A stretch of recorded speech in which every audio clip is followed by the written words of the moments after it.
First things first, I am the realist. Hi everyone, welcome back to my channel.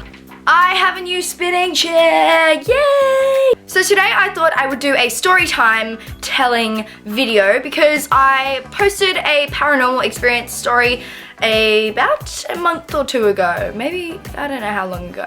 But I got some great feedback on it, so I thought I would tell you guys another story. Yay! This story involves a combination of mini stories. There's going to be 4 of them, and they're all about my terrible experiences with animals.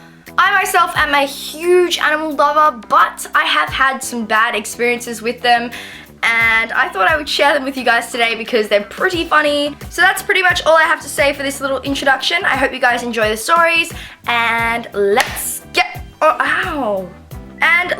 onto the stories. Once upon a time, there was I'm just kidding.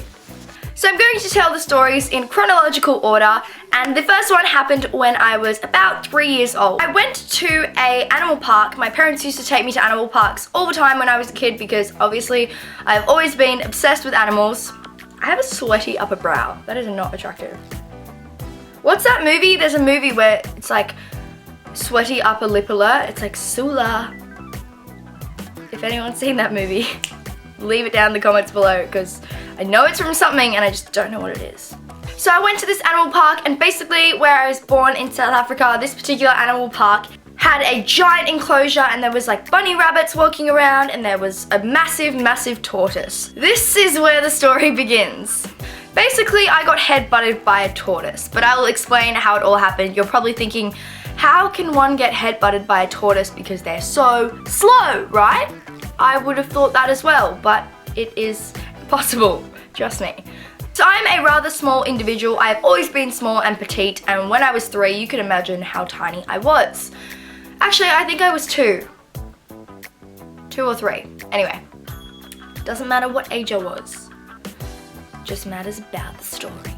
And basically there was this giant tortoise in the enclosure, and I went up to it and I kind of like bobbed my head down to get closer to it. And this tortoise kind of slowly took a couple, like crawled forward really slowly, and kind of like, it's gonna sound really hard to explain, but it like flicked my hair. It literally like flicked its head out of its shell and like head-butted me. And being the small individual I was, I fell backwards onto my back, and then the waterworks began, and I was like, Mom, a tortoise head-butted me. That's not what I sounded like, but you get the gist. I got head-butted by a tortoise, and that was not a good time, but it is a funny story to tell the kids one day. Yeah. It's like, hey kids, I got head-butted by a tortoise when I was your age. Be careful of those bad boys. They will head-butt you for miles. I'm hilarious. The next story happened at I think it was my 3rd birthday, so the tortoise must have been when I was 2. And I actually happened to be petrified of this animal since this little experience. It was my 3rd birthday party, and I had it at some farm looking thing. Yet again, I loved animals, still do, they're awesome. A few of my friends and I were running down this hill, and there were geese everywhere. They were just chilling, it was all good. As we were running down the hill, like a flock, is it a flock? It's a flock of geese, right? Flock of geese. Yes, well, that's what I'm gonna say. As we were running down this hill, a flock of geese came out from the side and chased us down the hill. Most of my friends actually stopped running because they were smart enough to realize that if you stop running, they're not gonna chase you. But my friend Jade and I both decided to keep running down the hill. And we literally had like 15 geese chasing us, making geese noises, and it was petrifying, and I hate geese now. Geese and goats are like the 2 animals that scare the crap out of me. And they probably don't scare most people, but I just, they're so scary. So that was that little experience. That was when I was a lot younger. Then the next experience happened when I was 11 years old. I'm weird today. The next story happened when I was 11 years old, and this happened to occur when I was in South Africa yet again. So for those of you who don't know, I was born in South Africa. I moved when I was about 3.5 to Australia, and then I've gone back for a holiday a few times since then.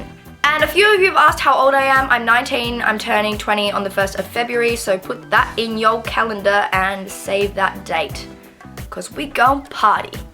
So anyway, back to the story. I'm getting very distracted. This one was probably the most terrifying because I feel like out of all the animals I've had bad experiences with, I was most at risk of getting killed or injured with this little experience. At this point in time, I was on holiday and I was in Botswana with my fam bam, and I don't know where my dad was. I think he was in our room having a sleep or something, and my mum, my brother and I were all outside in this like grassy area kicking a rugby ball around. Now if you haven't been to Africa in general, there are a lot of animals just roaming around. We had like a warthog that would come visit our room every day, like on our veranda, and there were monkeys everywhere, and it was a good time. Like, it's great, there's lots of nature around. But with that comes a little bit more of a risk of getting injured and petrified. This ain't no Harry Potter. So we were kicking this ball around in this grassy area, literally almost like our own little backyard from our room, because they had all the rooms here and then they had this one big grassy area. So my brother kicked the rugby ball and it went about 20 meters that away, and as he was going to retrieve it, he was walking to go get it, and there were a bunch of baboons just chilling around this grassy area. Now the baboons thought that the rugby ball was a piece of fruit. Obviously, I'm not an animal psychologist, but that's what I assume they thought it was. So as he was walking there, they were kind of investigating the ball. I could see them like tapping it and like, you know, being all curious as baboons do. And as my brother got closer, they got a bit territorial and possessive over this fruit, which was the rugby ball. Then they started getting kind of angry and they were like hissing at him, and it was just really, really scary. Anyway, so he grabbed the ball back and like ran back to us, and then we continued playing with the ball.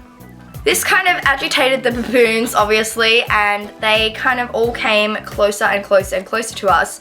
I'm gonna call it a pack of baboons. I don't know what the real term is. There was one male who was obviously the alpha male of the group, or the pack, sorry, not sorry. And he kind of like got up on his back legs, and my mum was holding the ball and he was like hissing at her, and it was just a really risky, dangerous situation to be in. So the next part, I'm kind of unsure how it happened and why it happened, but basically my brother and my mum ran back inside and closed the door and went into our room. I honestly do not know how they like forgot about me, but they literally went back into our room and I was like stuck outside with all these angry baboons. But by this point, there were quite a few baboons kind of blocking the back door of our room, which is where my brother and my mum previously went back into the room via the back door. So I knew the only way to escape this situation was to run all the way around. It was probably about 200 meters around to the front of the room in which we were staying. There was probably about 13 or 14 baboons in the whole grass area. And as I was running back to our room around the front way, there was probably about 3 baboons that started chasing me. Quite a few of them kind of stayed in the grass area. Thank God it wasn't like the male baboon, because he was huge and scary and ain't nobody got time for that. So I was running back to the front of our room and there was like 3 baboons behind me, and then slowly as I got closer and closer, I think they gave up because I'm just so fast. Like, I'm just a really fast runner. I can outrun a baboon. Put that on the resume. So I made it back to the room alive. I didn't get hurt, I didn't get bitten or anything, but it was a really, really scary experience getting chased by baboons, and they are a lot scarier than they appear in like photographs. If you guys have seen photos of their teeth, they're like this big, and I was really scared, and that wasn't a good time, and I don't like baboons anymore. That's my little baboon story. Then the final bad animal experience I want to share with you is actually a more recent one. Not too recent, but I was 14 years old and this actually didn't happen in Africa, it happened in Fiji. Maybe I just need to stay in Australia because I feel like I don't have any bad experiences with animals when I'm in Australia, and as soon as I go overseas, shit gets real. So this one actually happened in the water. I know you're probably thinking it's a shark, it's not that exciting or dangerous or crazy. Thank goodness it's not, because sharks are bloody scary and I probably would have died because I'm not the strongest person and I don't think I could fend off a shark. Let's be honest. So yet again, I was with my family on a holiday. These family holidays are pretty freaking risque and dangerous. I feel like maybe I shouldn't travel with my family. Although I did have some really crazy experiences when I traveled by myself to Europe last year. So if you want to hear those stories, then give this video a thumbs up and comment down below. Basically, my family and I were all snorkeling in Fiji off the island in which we were staying at, which was called Plantation Island, and I would highly recommend. It is an amazing island and I had an amazing holiday besides this little experience. Little something something. So I was snorkeling and I was doing breaststroke. So I was swimming breaststroke, and basically as I was kind of pulling back, this black and white snake, sea snake obviously, wrapped itself around my arm, and I like freaked out, like kind of just chucked my, threw my body around to like shake it off, and luckily it swam away. But because I got such a fright, I dropped my snorkel and goggles and they fell to the bottom of the ocean, and at this point it was about 10 meters deep, maybe 8 to 10 meters deep, and I couldn't hold my breath that long, so my dad had to like go and get it. What a darling, got my mask for me. Love you, Dad. You're top bloke. I had no idea what this snake was. I didn't know if it was poisonous. I didn't know anything about it, but all in all, I got my mask back and I kind of just swam back to shore and didn't go snorkeling for the rest of the day. There was a Fijian man on the shore and I was talking to him and I was asking about this snake, and I told him what happened and whatnot, and he was like, the black and white stripy snakes are very poisonous, and I can't do this accent at all, but he pretty much told me that these snakes were poisonous, and I was lucky that it didn't bite me, because that would have been really bad and we were stuck on an island and I probably would have had to get helicopter lifted. I don't even know, because we didn't have like a hospital obviously on an island. There was just like probably a first aid kit, which was probably pretty basic.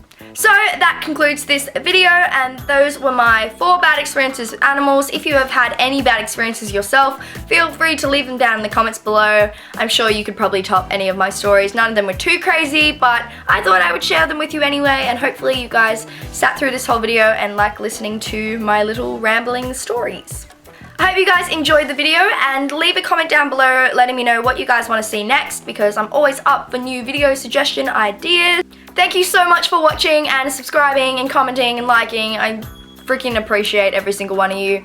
Especially lately, I don't want to put a massive downer on this video, but I have been a bit up and down emotionally, and I have been reading through my YouTube comments, the nice ones, and it's made me feel a lot better. So thank you so much for you guys. I appreciate every single one of you who is nice and leaves nice comments and likes and subscribes and all that good stuff. So that's my little emotional tangent. But give this video a thumbs up if you enjoyed it, because not only does it help me out, but it also lets me know that you really like these storytime videos and that I should make more of them.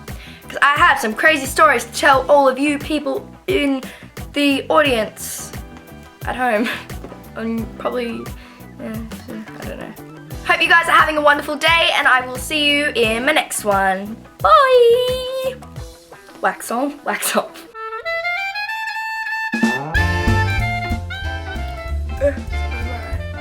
What is with my hair today? Oh my god. And this happened to a cur. I keep saying a cur. It is a cur. In hole. Hole. Thumbnail. Oh my god. YouTubers post for their thumbnails. It's so funny. That's what you guys don't really see. Behind the scenes, it's like whatever poses you want. Guys, why is my hand like...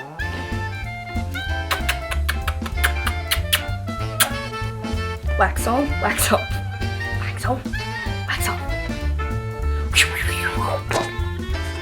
Okay, bye. I'm gonna go now. I'm so strange.